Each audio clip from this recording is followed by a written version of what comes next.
Salutations, people! Welcome to Page 3 Killers, Murders That Went Unnoticed, a podcast where we dive into the murder cases that went unnoticed by our nation's newspapers. Hi, Shay. Hi, John. Hello, everyone. Hi, guys. Welcome back. And welcome to Page 3 Killers, Murders That Went Unnoticed, Season 2, Episode 8. Yes, number 8. Whew, we're starting to move along on this Season 2. So this week we have a really interesting one. It's actually two murders wrapped into one. I think you'll find this one really interesting.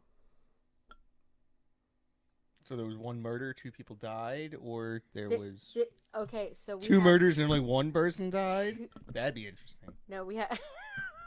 Well, how could you have 2 murders with only one person dying? That's what I would like to find out. Yeah. So this week, the initial case that we're going to be talking about is the murder of Morgan Dana Harrington. And I remember hearing a little bit about this when, like, way back in the early 2000s. You mean at the beginning of the century? Yeah. Like 2000. I hate when these little Zoomers start saying, "Oh, you were born last century." Yeah, shut up. the late 1900s. Oh, God, you little prick.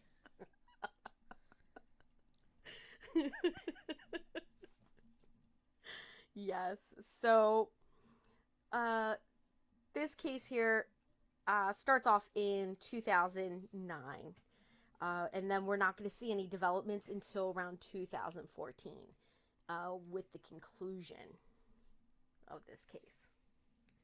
And it takes a couple twists and turns to get to the conclusion. But this is really interesting. So once we get into it, I'll give you guys more information. I don't want to give anything away right now because John has no idea what we're talking about. I haven't even told him about this episode yet. Whereas usually, I'll give him like a few minutes of like, this is what we're talking about. I have not given him that at all today. So let's roll. I barely know what podcast I'm on, let alone what I'm talking about. You listen to so many podcasts. If I didn't have the script right in front of me, I would have I wouldn't even know what podcast I'm on. That's okay, babe. So let's get into our patrons. Let's do some thanks to people. So just want to give a big, huge shout out to Ralunk, Chelsea Hargrett, and Stacey Fragale. Thank you guys for donating on Patreon. We really appreciate your guys' support. And if any of you out there want to become a patron and support us, support your favorite podcast, you can just hit us up on Patreon. The link will be in the description. And if you can't donate, remember to like, share, subscribe. It's free, and it helps us out. Yeah. So now let's move into our news. So I chose the news from 2009. So a lot of you guys are going to remember some of these news stories. Other people might not. So some of these I remembered. And a couple, 1 or 2 of them are, fun. Some aren't. So let's get into it. So on September 29th, we have an 8.3 magnitude earthquake triggers a tsunami near the Samoa Islands. Many communities and harbors in Samoa and American Samoa are destroyed, and at least 189 people are killed. Want to read the next one? Sure. October 1st, the unemployment rate peaks at 10%, the highest since 1983. Yeah. That's a lot. 10%. Yeah, that's pretty high. I mean, what do we sit at usually? Like 4%? I don't believe anything the government tells me about that because that statistic changes. The criteria changes depending Daily. on what the particular party in power wants you to think. True. Now, October 15th, we had this one was kind of crazy. And I remember hearing about this like later on. I don't remember watching it on live television or anything. So you remember the Balloon Boy hoax? I do. That happens on October 15th of 2009. So basically this little boy, these parents called, like, you know, rescue services because their kid was in a homemade balloon that they were inflating. Like, I have no clue exactly what the hell they were doing anyway with this balloon. But yeah, they said that their kid was in it and that it got blown up into the air, and yeah, it triggered like this insane, like, because they were trying to figure out how to get this kid down without him getting hurt. And it turns out that the kid wasn't actually in the balloon. And they admitted it later that it was a hoax. And they ended up going to jail and getting fined and stuff like that.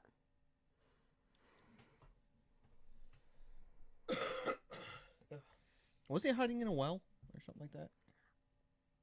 Or no, I think there was another hoax around this time. Where they said the kid fell in a well. Really? Yeah. Like, I remember there was one where a kid they said he got abducted, and here his dad really just had him locked in the basement. That's messed up. Yeah. Or the kid, and like you could see it on live television. I remember watching it. The dad was like talking about his son, and then it came over Nancy Grace, and she was like, we have just gotten word that your son was found in the basement of your home. And just the facial expressions that hit him are just watching it, you're like, something was totally wrong right there. And it like hit. And you were just like, oh. Because then he realized he got caught, you know. Welcome to the no fun zone. John just got chewed out. It's okay, guys. So November 4th, the New York Yankees defeat the Philadelphia Phillies to win their 27th World Championship.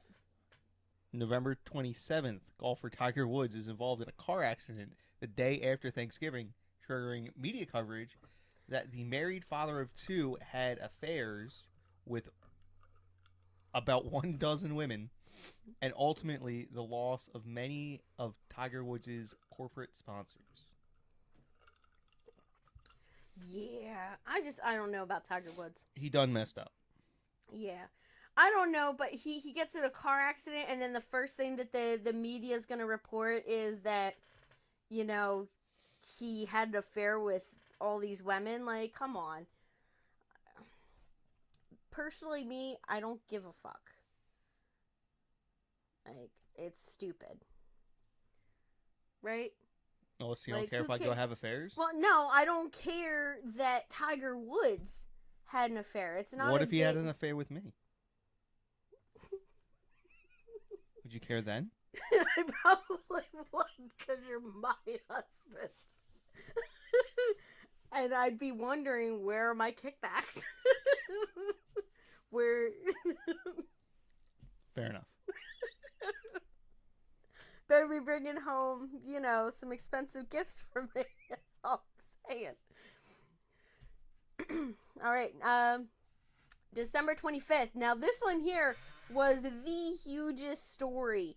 I can remember this being all over the news when it happened. Like, the day after Christmas. Like, December 26th, this got reported everywhere. So, on December 25th, a Northwest Airlines flight 253 approaches Detroit, and a Nigerian Al-Qaeda member named Umar Farouk I'm not even going to attempt that last name. I apologize. I am terrible. You want to take a crack at that? I believe it's Abdul Muttalib. Abdul Muttalib? Okay. Yeah, that looks about right. So he boarded the plane in Amsterdam. And as they're making their approach to Detroit, he attempts to detonate plastic explosives concealed in his underwear until he is subdued by passengers and crew. He is arrested, convicted, and then sentenced to life in prison by a federal court. I want to know what process he had to go through to detonate these that was like so conspicuous. Yeah, that everybody noticed and then detained him on the plane. Like, you would think you would have thought about that ahead of time. Be like, I'm going to blow this plane up. And then wait until you try and detonate the bomb to figure out how you're supposed to do it. Yeah. I don't know. I don't know. Maybe somebody was like looked over and was just like, man, why is he fiddling with his pants? Like, I mean, that's God. obviously what it was. Someone, he was... Yeah, fiddling with something, and it was just really annoying to his seatmate, I guess, because, like, I mean, I've never been on a plane, so I don't know how planes are set up, but I can only assume from movies and television, like, they're like really close. You're really close to another person. So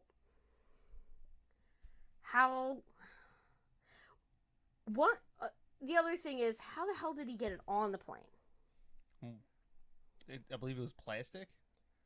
Oh, so it... Yeah, it was plastic explosives. Okay, so... Oh, that explains it. But still. I mean, that's like the guy that got it was the bomb in the shoe. Yeah. Like, it's a perfect way to sneak it in, but then how do you set it off? Without drawing attention to yourself. Because you gotta take your shoe off, right? Well, no. You just blow it up while it's in your shoe. Yeah, but he failed. It's a suicide bomb. It doesn't matter where it goes off at. I don't know. It just seems like a terrible idea to me. Alright, now we're going to roll on to our seedy side. So, we have October 24th. A female student at Richmond High School in Richmond, California, is gang raped by a group of several young men. As many as 20 witnesses are believed to have been aware of the attack. But for more than 2 hours, no one notified the police. And I believe this is like a good case of the bystander effect. No. This would be a bad instance of that. Because it's usually the bystander effect is like something is happening like quickly. I can't imagine that there's a gang rape going on and then it's over in, a matter of moments.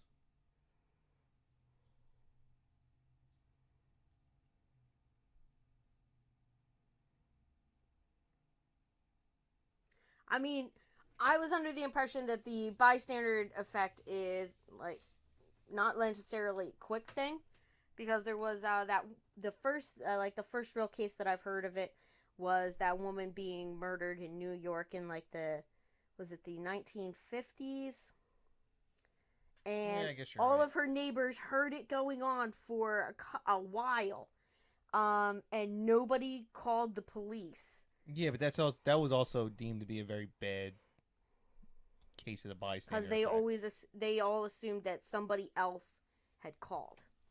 Yeah, which isn't the bystander effect. Okay. Then what is the bystander effect, babe? The bystander effect is a dubious psychological...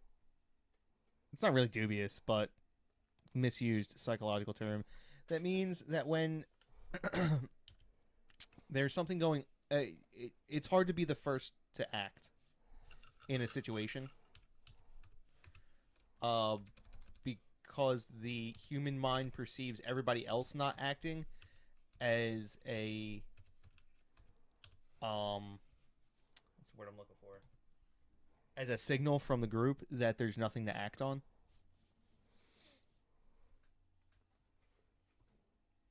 Yeah, in emergency situation. Usually, like, not. I Usually mean, not a prolonged. that's still emergency situation. Like it says, bystander effect occurs when the presence of others discourages an individual from intervening in emergency situation against a bully or during an assault or other crime. The greater number of bystanders, the less likely it is for one of them to provide help to a person in distress. So, by that description alone, my thing still stands. I guess. I don't see it. Yeah. I mean, 20 people and nobody... I think it's being misapplied. I don't think it's being misapplied. I think you're just giving it a narrow window, time-wise. When, I mean, that hits all the... It's a violent attack. There's tons of witnesses. You're wrong. Let's move on. Okay, all right. You read the next one. Seattle police officer Timmy Breton is shot and killed in the city while sitting in his patrol car in a targeted attack against police officers. The murderer is identified as Christopher Monfort. Yeah. I actually don't remember about hearing about this one. The next one is one that I heard about, which is the November 5th, the Fort Hood mass shooting on the U.S. military base by Army psychiatrist. A base when Army psychiatrist Major Nadal Malik Hassan opened fires, killing 13 and wounding a dozen others. So I remember that one. But has there been other shootings there before, or since then? Yeah. Yeah. I mean, you're not allowed to have a personal firearm on a military base, which is dumb. But it's beside the point. All right. The United States Supreme Court refuses to halt the execution of John Allen Muhammad, a co-conspirator in the 2002 Beltway sniper attack that killed 10 and seriously injured 3. He is executed the following day. That is, I remember that one. Or at least I've watched a couple documentaries since then. But yeah, that was super crazy. I remember people like in Pennsylvania being worried about it because it was real close. Like, I mean, hours away, but to them that was like, oh, that's really close to here, you know? So people in Philly were a little concerned. And I'm just like, I don't think so. They seem to have stuck to like a pretty generalized area. All right, the last one we have is the November 29th. We have 4 officers are murdered in a coffee shop by gunman Maurice Clements in Parkland, Washington. Clements is shot dead by officers on December 1st. Yeah. They were just getting their coffee, I guess. Was it a coffee and donut shop? I do not know if they sold donuts, but I do know that they sold coffee. But that's gotta suck. You're on your break, and that's like the one moment that. But they have a lot of training, don't they? Cops, yeah, but you're not. You're just in line for coffee. That's true. I wonder how that played out, that whole thing. So I might have to look into that one, because I don't remember that one happening at all. I mean, there's also 4 of them he shot. That's a. Yeah. That's a good clip. He went quick. Now let's get into our topic for this evening. So we're going to be talking about, like I said, the murder of Morgan Harrington. She was from Roanoke, Virginia. She was born on July 24th, 1989. So one year after me, a couple years after you. Now, in 2009, she was a 20-year-old college student attending Virginia Tech. And on October 17th of 2009, she and 3 of her friends drove to the John Paul Jones Arena at the University of Virginia in Charlotteville, and they were attending a Metallica concert. Suckers. You don't like Metallica? No, I've seen Metallica in concert several times. Now, during... Not since 2009, I can tell you that much. Yeah. Now, during the opening act's performance, Morgan told her friends that she was going to go to the restroom. Now, when she did not return, they got a little worried, so they called her phone at about 8:48 p.m., and she told them that she had been locked out of the arena because apparently there was a no re-entry policy in place, that once you left the arena, you could not go back in. So she said, "Don't worry about me. I'll find my own way home. I'll catch a ride with somebody." So according to witness reports, she was seen at 9:30 hitchhiking on a nearby bridge. There were 2 witnesses who have claimed to have seen her with 3 men after she had left the arena. Now, Morgan's purse was discovered in the RV lot at UVA's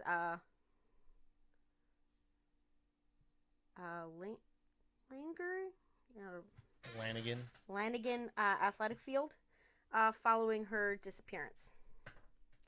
Now, it contained inside of her purse was her identification, her cell phone. Oddly enough, the batteries had been removed from her cell phone. So there was no battery inside of her cell phone.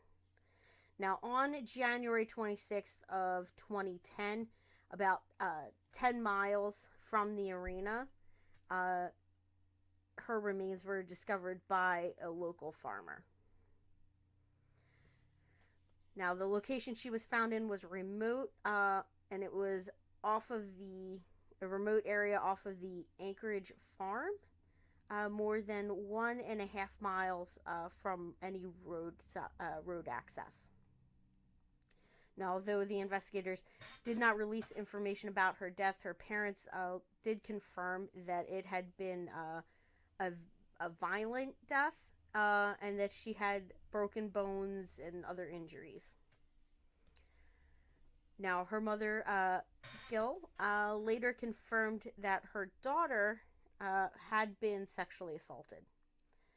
Now, in April of 2010, forensic tests confirmed that a Pantera t-shirt, which had been found in November of 2009 outside of an apartment building about 1.5 miles from the arena, was indeed the shirt of Morgan Harrington. And that was the shirt that she had been wearing when she went missing. So her shirt was only 1.5 miles away, but she was 10 miles away. Yes.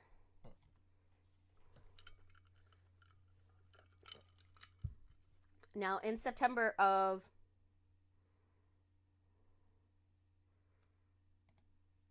I'm sorry, I think I have a date wrong here. No, I want to believe that this is true.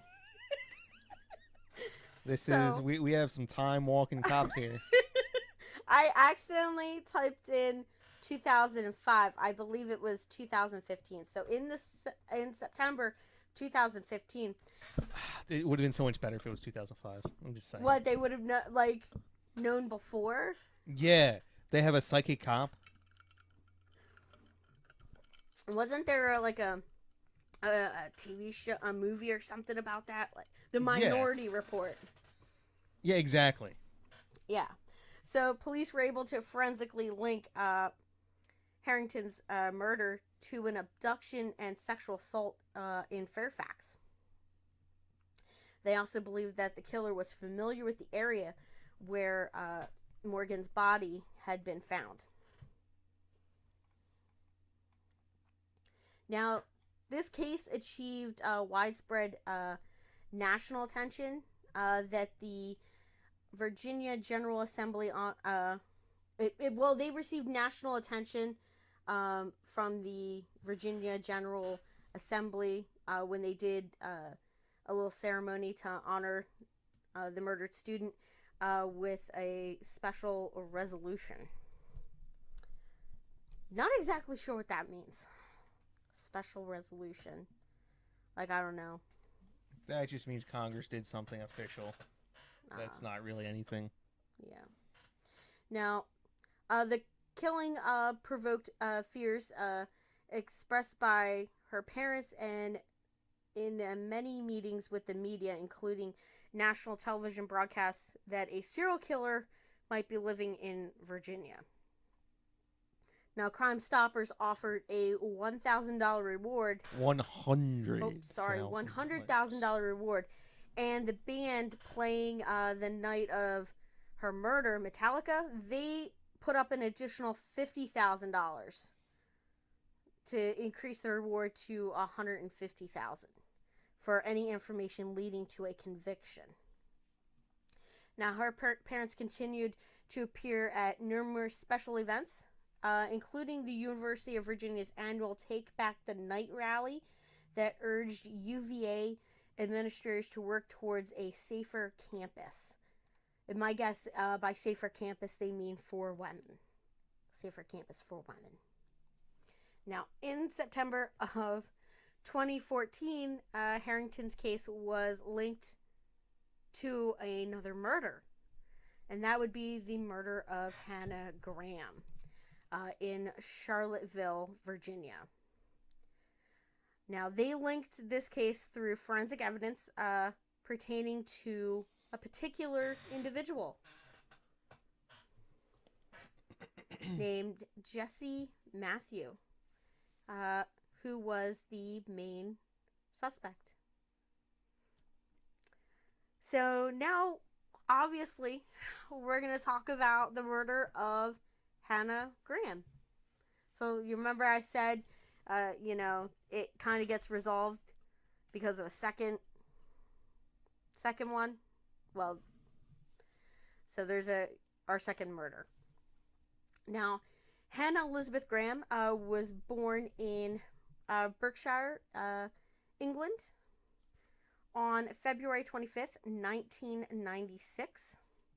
And she was an 18-year-old British-American student just starting her second year at the University of Virginia when she went missing on September 13th, 2014. Now, she had been last seen early in the morning on the 13th at the downtown mall in Charlottesville, Virginia. Now, Hannah's friends last heard from her via text message at about 1:20 a.m. And she told them that she was on her way to a party but got lost.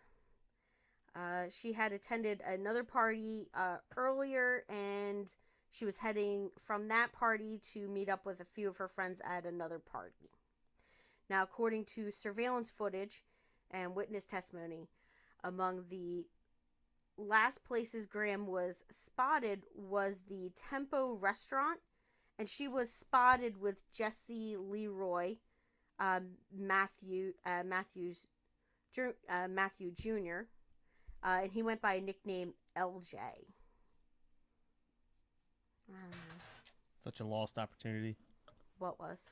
Leroy Matthews. That's what I would call myself. Precisely like that. And what's the...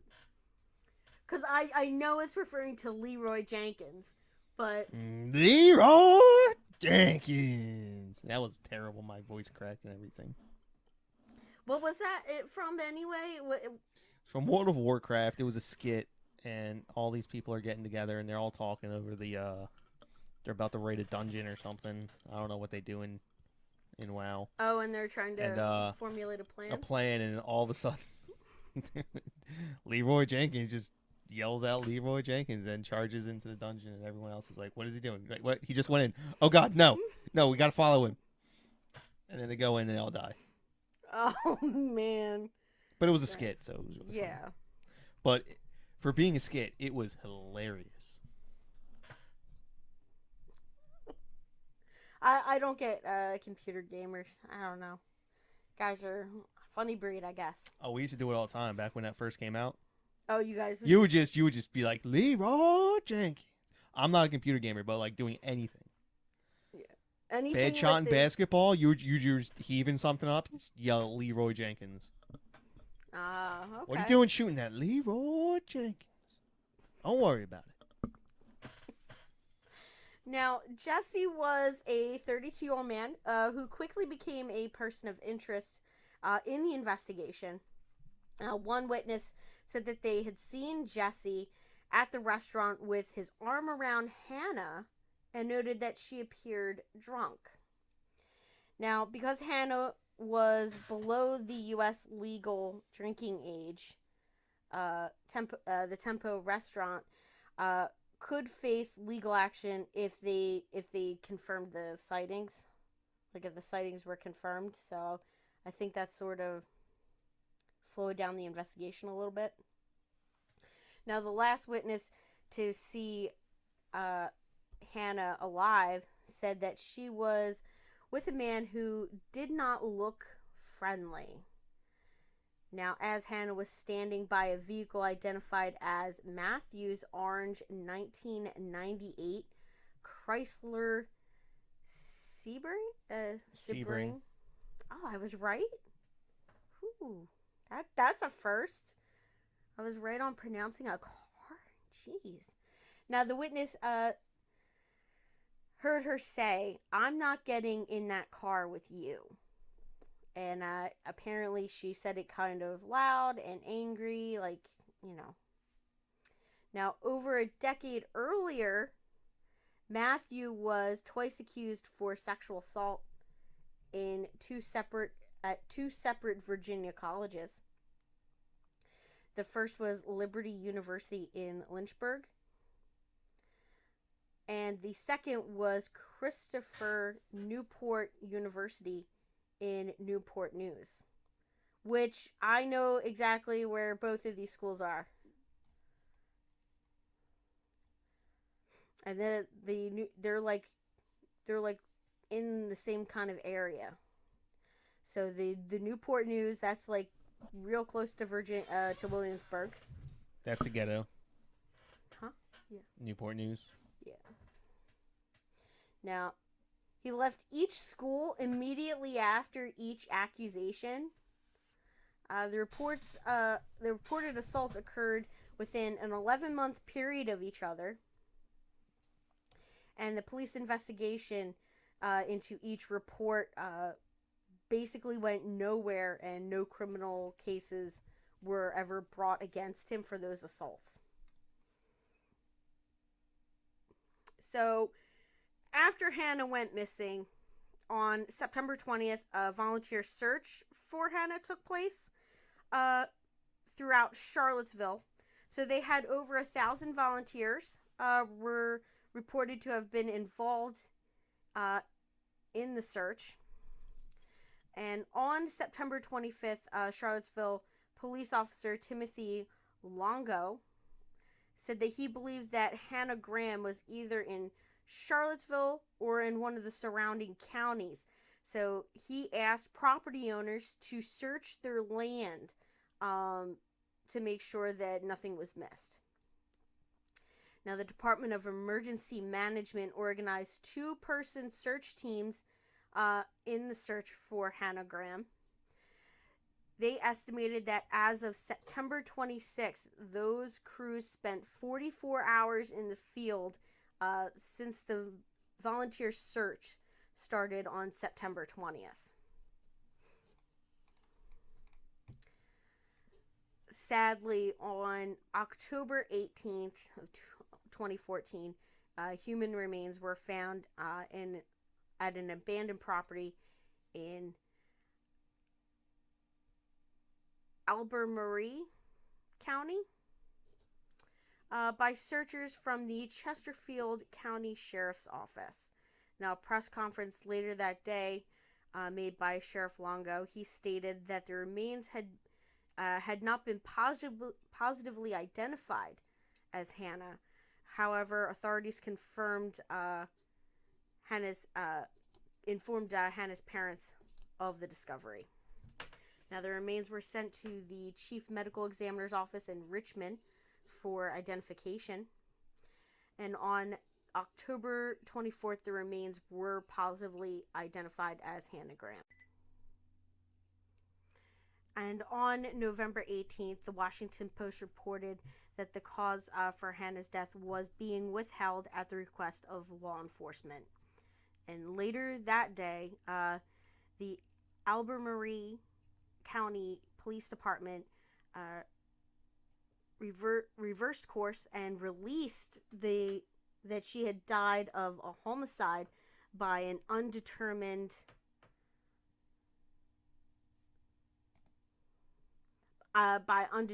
means. Yeah, I don't know what that is either. Yeah, I was just like, what is... And I took it directly from there. Editology? Yeah. I'm pretty sure I've never heard I that word looked it before. up, and it was just like undetermined means or something like that. Now, on September 19th, the local police identified a man they described as a person of interest with whom they saw on surveillance cameras leaving the bar. Oh, God bless you. Yeah. Leaving the bar with Hannah. Now, the police concluded that Hannah may have gotten into a car with this unknown man. They also searched that man's car and apartment, but declined to arrest or identify him at that time. So my guess is that they had enough to be suspicious, but they did not have enough to basically arrest him and name him as a person of interest at the time. Now, the police identified this person of interest as Jesse Matthew, the following day in an effort to make contact with him for further questioning. Now, police again searched Jesse's apartment on September 22nd. Now, during that search, they took items of clothing from his apartment, but would not elaborate on the importance of these items. Now, police described this search as a major break in the case and offered a $100,000 reward for information related to Hannah Graham's disappearance. And on September 21st, the police issued an arrest warrant for reckless driving to Jesse Matthew. And on September 23rd, Chief Longo announced that Jesse Matthew had been charged with abduction with intent to defile on that September 23rd. On September 24th, during a joint press conference with the FBI, Chief Longo announced that the suspect had been arrested in a sparsely populated part of Galveston County, Texas, after being recognized by a woman on a beach. There you go. Oh, and then she got paid. She got the $100,000. Yeah. Well, it's you get the $100,000 if he gets convicted. So I'm pretty sure she ended up getting it because, he obviously gonna get convicted. So I'm just throwing it out there. If anybody else has a bounty on your head, just come and talk to me. Yeah. Don't go to beaches. You know what? Just don't go out in public.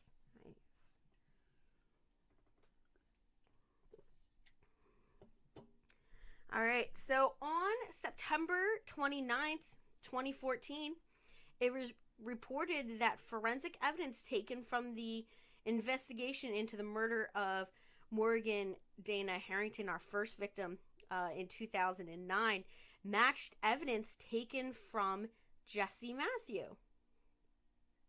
So I'm not sure whether that was evidence that was taken from his home or if that was maybe a DNA sample that they took from him personally. So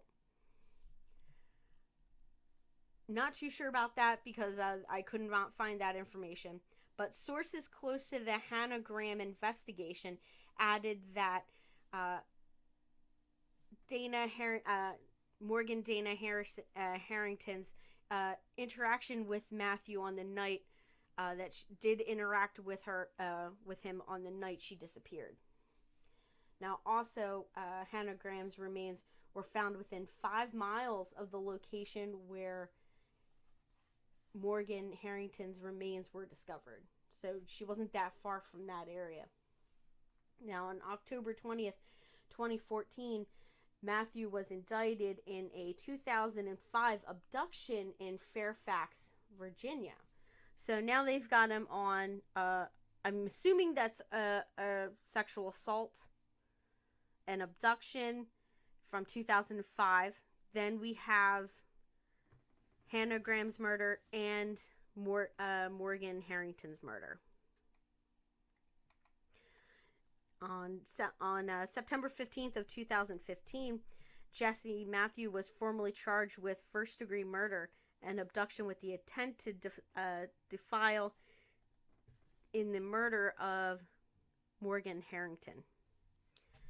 In February 29th of 2016, in a letter to the news media, prosecutor said that Matthew would plead guilty, and they set a trial date of October 17th, which ended up getting moved back to October 24th because the 17th was the anniversary of Morgan Harrington's disappearance. So they thought it wouldn't be fair to him to start the trial on that date. Why would that not be fair to him? Because it could bias the jury.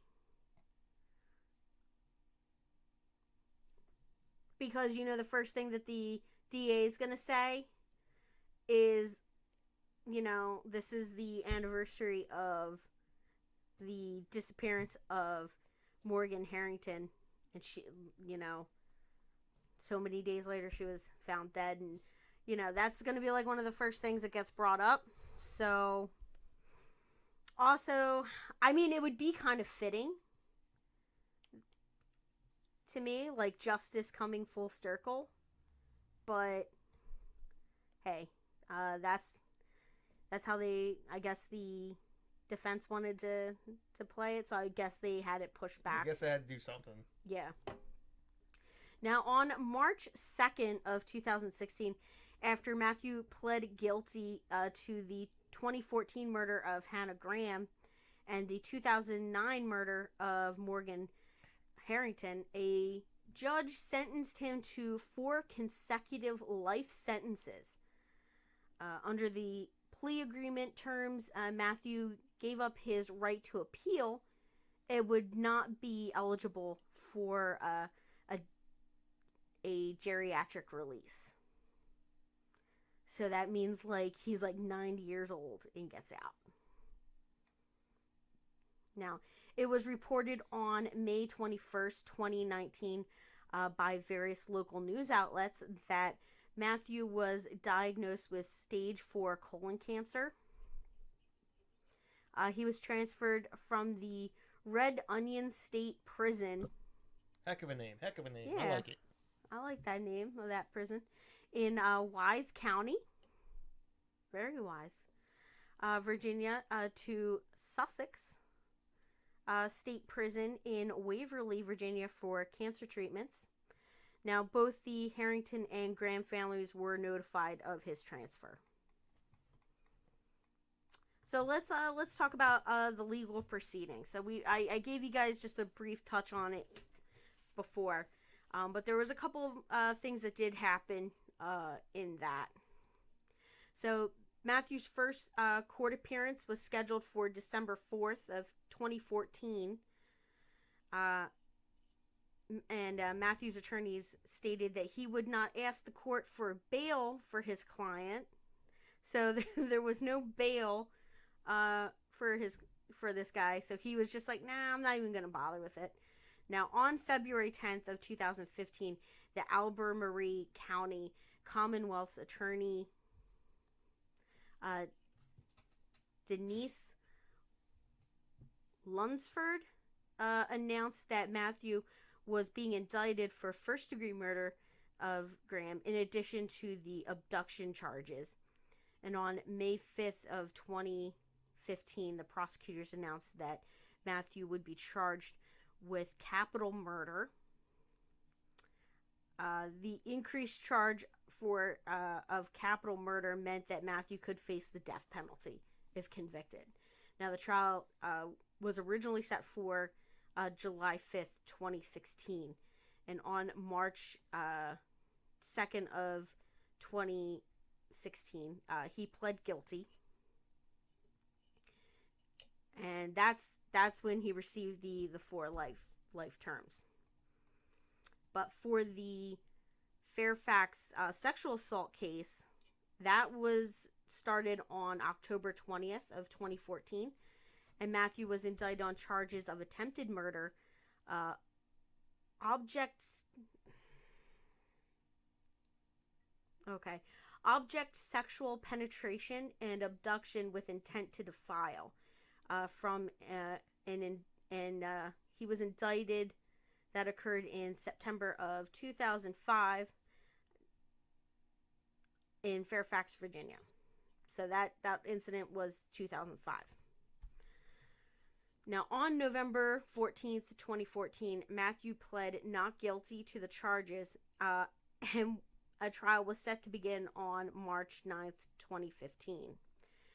Now, on February 6th, 2015, the Fairfax trial was postponed, and a new trial was set to begin on February 13th. On February 18th, Jesse Matthews appeared in court, where Albemarle County Circuit Judge Cheryl Higgins scheduled his jury trial to begin on June 29th. Now, however, the trial began on June 8th and on June 10th. Jesse Matthew abruptly entered an Alford plea and was convicted on all charges. So I believe an Alford plea is... It's a guilty plea without elocution. Yeah. So he would plead guilty just because he couldn't prove his innocence, kind of thing. And which means you don't admit to actually doing it, but they have so much evidence against you that you kind of have no choice. And on October 2nd of 2015, Jesse Matthews was sentenced to 3 life terms in the Fairfax case. So he's looking at 7 life sentences. Oh, that's it? Only 7? Only 7? Like, you got that, boy. That's 700 years. Hard time. Yeah. So I thought this case was kind of interesting. So I was originally looking at the first one because I remember hearing about it, and because I remember the Metallica. I remember like there being like a news media plea from somebody in Metallica or something like that, asking for any information leading to the capture of the information to the location of Morgan. So I kind of remember that happening. At least I think that's what happened. But I kind of remember that that happening. So I was like looking up that first case, and then it was like, oh yeah, there was developments in 2014 and 15. And I was like, really? And that's how I found the second case of Hannah,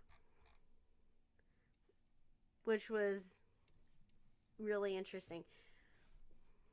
And I just read more and more on it, and it was just kind of a lot of twists and turns. I guess. Yeah. Pretty straightforward to me. All right. Well, that is it for this episode. You wanna close it out, Pip? Bye. Bye, guys.